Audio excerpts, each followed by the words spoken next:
કોલેજમાં કેબિનેટ મંત્રી ઋષિકેશ પટેલની ઉપસ્થિતિમાં ઉલ્લાસ 2026 વાર્ષિક ઉત્સવ ભવ્ય રીતે યોજાયો। મહેસાણા જિલ્લાના વિસનગર સ્થિત MN કોલેજ ખાતે આજે ઉલ્લાસ 2026 વાર્ષિક ઉત્સવની ઉજવણી ઉત્સાહભેર યોજાઈ હતી। કાર્યક્રમમાં ગુજરાત સરકારના કેબિનેટ મંત્રી ઋષિકેશ પટેલ મુખ્ય અતિથિ તરીકે ઉપસ્થિત રહ્યા। MN કોલેજની સાંસ્કૃતિક સમિતિ દ્વારા આયોજિત કાર્યક્રમનો મુખ્ય હેતુ વર્ષ દરમિયાન શૈક્ષણિક, રમતગમત અને સાંસ્કૃતિક ક્ષેત્રે વિશિષ્ટ સિદ્ધિ મેળવનાર વિદ્યાર્થીઓને પ્રોત્સાહિત કરવાનો તેમજ તેમની સુષુપ્ત પ્રતિભાને યોગ્ય મંચ પૂરું પાડવાનો હતો।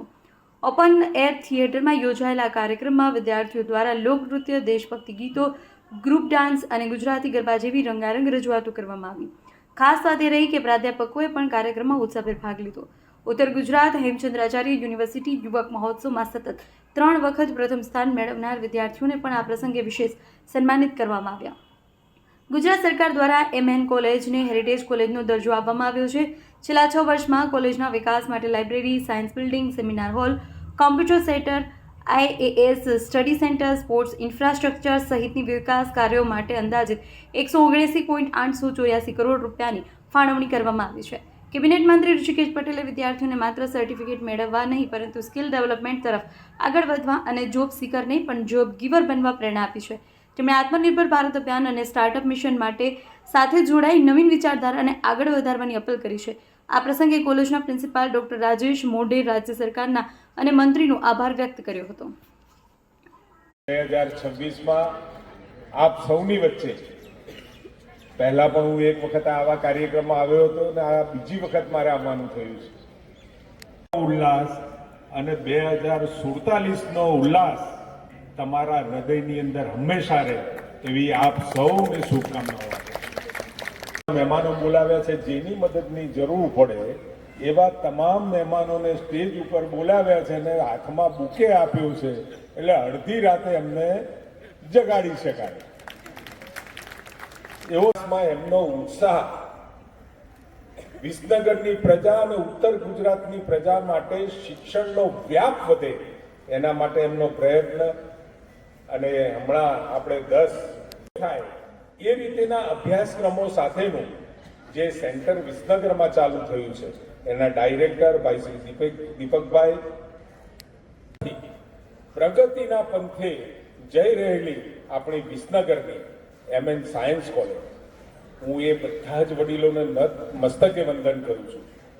1946ની અંદર વિચાર થવો આઝાદી પહેલા અને એ વખત ઉત્તર ગુજરાતની અંદર ક્યાંય ભણવા માટેની કોલેજની કોઈ વ્યવસ્થા નહીં અને વિસનગરને અને ઉત્તર ગુજરાતમાં શિક્ષણની જ્યોત જગાવવાવાળા સાકરચંદ પટેલ હોય, કડીથી છગનભા હોય કે સાબરકાંઠાના આગેવાનો અને એમાં પણ માણેકલાલ નાનચંદ શાહ પોતાની જમીન આપવી, રૂપિયા આપવા 46ની અંદર અહીંયા વ્યવસ્થાઓ ઊભી નહોતી થઈ, પરંતુ વડોદરાની અંદર પણ MN સાયન્સ કોલેજ વિસનગરના પાટિયા સાથે વ્યવસ્થાઓ ચાલુ કરાવી દીધી અને આજે આપણે આ વટવૃક્ષ જોઈ રહ્યા છીએ। નહીં, પરંતુ આભાર જેટલો માનીએ એટલો ઓછો છે।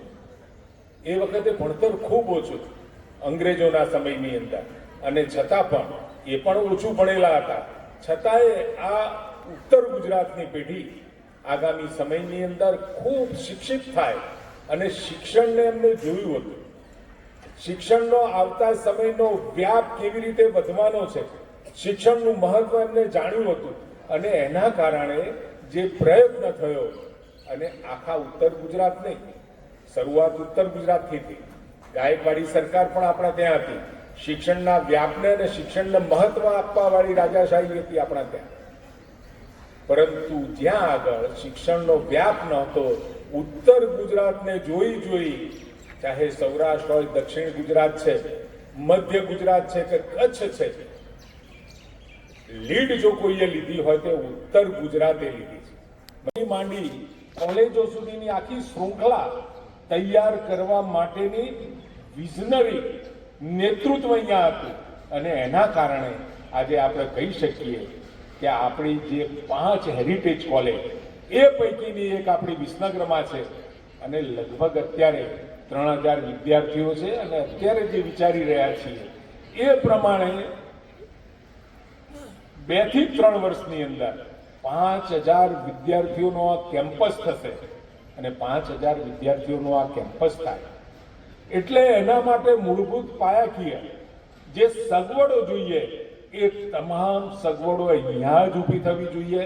એને નાસ્તો કરવી હોય તો સરસ મજાનું કેન્ટીન, એને વાંચવું હોય તો લાઇબ્રેરી, કોઈ સારા મજાના નાટક સાંસ્કૃતિક પ્રવૃત્તિ કરવી હોય તો અમદાવાદને પણ ટક્કર મારે એ પ્રકારનો હોલ, રમતવીરો માટે શ્રેષ્ઠ સગવડો, ઇન્ટરનેશનલ કક્ષાના માપદંડવાળી સગવડો અહીંયા જ વિસનગરમાં હોય. સ્વપ્ન તો જોઈએ છીએ, પરંતુ મારે આપ સૌને વિનંતી છે, સ્વપ્ન અમે તમારા માટે જોઈએ છીએ. મારા વિસનગરના, ઉત્તર ગુજરાતના વિદ્યાર્થીઓ આવતા સમયની અંદર એક એવા દરજ્જા ઉપર પહોંચે, એવી એક સીડી ઉપર પહોંચે કે એમના માટે આસમાન ઢુકડું હોય. પરંતુ એ ઢુકડું કરવાનું કામ કોની પાસે છે? તમારી પાસે છે. ઇન્ફ્રાસ્ટ્રક્ચર મળે, સારા તમને ફેકલ્ટી મેમ્બર્સ મળે, પરંતુ એ ફેકલ્ટી મેમ્બર્સ ઇન્ફ્રાસ્ટ્રક્ચરનો ખરા અર્થમાં ઉપયોગ કરવાનું તમારા હાથમાં છે. દુનિયા ખૂબ ઝડપથી દોડી રહી છે. તમે જોઈ રહ્યા હશો, હજુ તો 10 વર્ષ પહેલા કોમ્પ્યુટરની વાત કરતા હતા. આજે કોમ્પ્યુટરની જગ્યાએ એઆઈના યુગમાં આપણે પ્રવેશી રહ્યા છીએ. અને કદાચ હું ખોટો ના પડું તો એઆઈથી પણ આગળના ટેકનોલોજીઓ આવતા વિશ્વની અંદર આવવાની છે. એટલે હવે વિશ્વ જે ઝડપે દોડી રહ્યું છે, અને તમે એ યાદ રાખજો, અહીંયા તમે કેવળ ડિગ્રી મેળવવા નથી આવ્યા. અને કોઈ અહીંયા ડિગ્રી મેળવવાના વિચાર સાથે ભણવા આવ્યું હોય તો ક્યાંય જગ્યા નહીં થાય, કારણ કે આવતો સમય એ ઉત્તમતાનો સમય છે, સ્કિલનો સમય છે. ધાર પણ હોવું જોઈએ. ચપ્પુ પણ ધારવાળું ના હોય તો શાકભાજી ના કાપે, આપણે એક બાજુ મૂકી દઈએ. અને હવે આ દોડતી દુનિયાની અંદર, ભારત નહીં સમગ્ર વિશ્વની અંદર આ જે દોડ છે, ટેકનોલોજીની દોડ છે. અને ભૂતકાળની અંદર 1000 ઈસવીસનથી માંડીને 1800ની ઈસવીસન સુધી જે નોલેજ હતું, જે જ્ઞાન હતું, પુસ્તકોમાં હતું, એ જ ભણાવવામાં આવતું હતું. પરંતુ 18મી સદી પછી ખૂબ મોટું પરિવર્તન સમયે આવતું ગયું.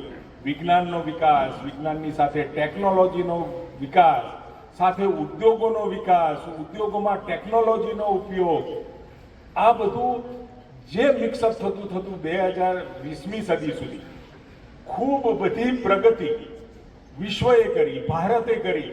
અને આપણા માટે આપણે નસીબદાર છીએ. MN સાયન્સ કોલેજ પણ નસીબદાર છે. આદરણીય પ્રધાનમંત્રી મોદી સાહેબ પણ આજ કોઈ બેન્ચ ઉપર ભણી અને ગયા છે. આજ કોલેજના પગથિયા ચડી અને ભણવા માટે અહીંયાથી લગભગ પ્રી સાયન્સમાં 1 વર્ષ માટે પણ એ ભણ્યા છે. આનંદીબેન, માજી મુખ્યમંત્રી શંકરસિંહ વાઘેલા, નેતૃત્વ આપવા વાળું, આપણને ગુજરાતને નેતૃત્વ મળે એવા વિદ્યાર્થીઓને તૈયાર કર્યા છે. પ્રોફેશનલ પણ તૈયાર થયા છે. અને કેટલાય અહીંયા પ્રોફેસર છે જે અહીંયા MN ભણી અને આજે પોતાની પ્રોફેસર તરીકે, ફેકલ્ટી તરીકેની જે કારકિર્દી અને બાળકોને ભણાવવાની જે પ્રવૃત્તિ સાથે જોડાયા છે. હું એવું માનું છું કે આવતા સમયની સ્કિલ જો આપણામાં નહીં હોય તો ક્યાંય આપણે જગ્યા નહીં બનાવી શકીએ. આપણામાં આપણા વિષયની, તમે કોમર્સમાં ભણ્યા હોય તો કોમર્સ વિશેનું જ્ઞાન, સાયન્સમાં ભણ્યા હોય તો સાયન્સની બેઝિક સગવડની સાથે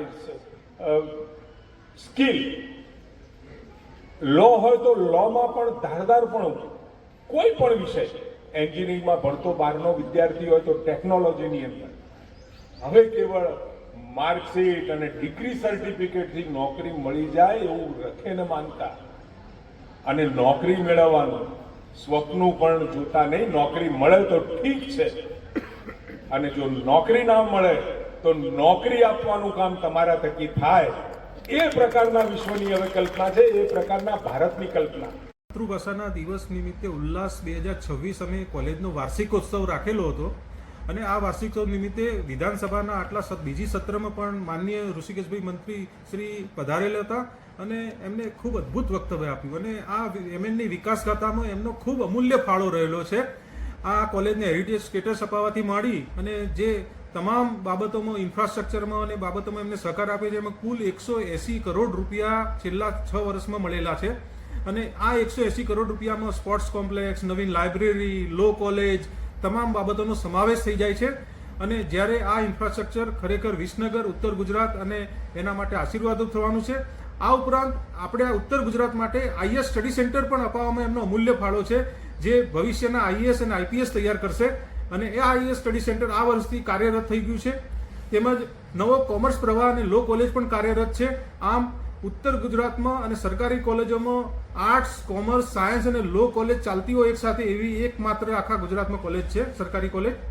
તો એમાં ઋષિકેશભાઈ મંત્રીશ્રીનો ખૂબ સિંહ ફાળો છે અને આ આગામી વર્ષોમાં એનું પરિણામ અને ફળ મળવા જઈ રહ્યું છે 180 કરોડ રૂપિયાનું, જે માટે આ કોલેજ પરિવાર એમનો ગુજરાત સરકારનો ખૂબ આભાર માને છે. આજે વાર્ષિકોત્સવ નિમિત્તે સંસ્કૃત કલ્ચરલ કમિટી દ્વારા વિદ્યાર્થીઓના કૌશલ્યને બહાર લાવવામાં કલ્ચરલ કમિટી દ્વારા અલગ અલગ ગીત, સંગીત અને નૃત્યના પ્રોગ્રામો અને ઇવન આ વખતે એક નવો પ્રયોગ કરેલો છે, અધ્યાપકો પણ પોતાનું કૌશલ્ય બહાર લાવે અને આ ઉપરાંત ઇનામ વિતરણનો પણ કાર્યક્રમ રાખેલો. આ કોલેજના નેશનલ લેવલે જે વિદ્યાર્થીઓ ઇનામ લાવેલા છે તેમને માનનીય મંત્રીશ્રીના હાથે આપણે ઇનામ અપાવેલા. એનસીસીના વિદ્યાર્થીઓના પેપર પ્રેઝન્ટેશનમાં આગળ આવેલા એવા વિદ્યાર્થીઓ આ તમામને આપણે ઇનામ આપી અને એમને નવાજ્યા છે. આ બદલ એમએન કોલેજ ખરેખર ખૂબ પ્રગતિના પંથે છે અને આવતું ભવિષ્ય એમએન કોલેજનું ખૂબ ઉજળું મને દેખાઈ રહ્યું છે.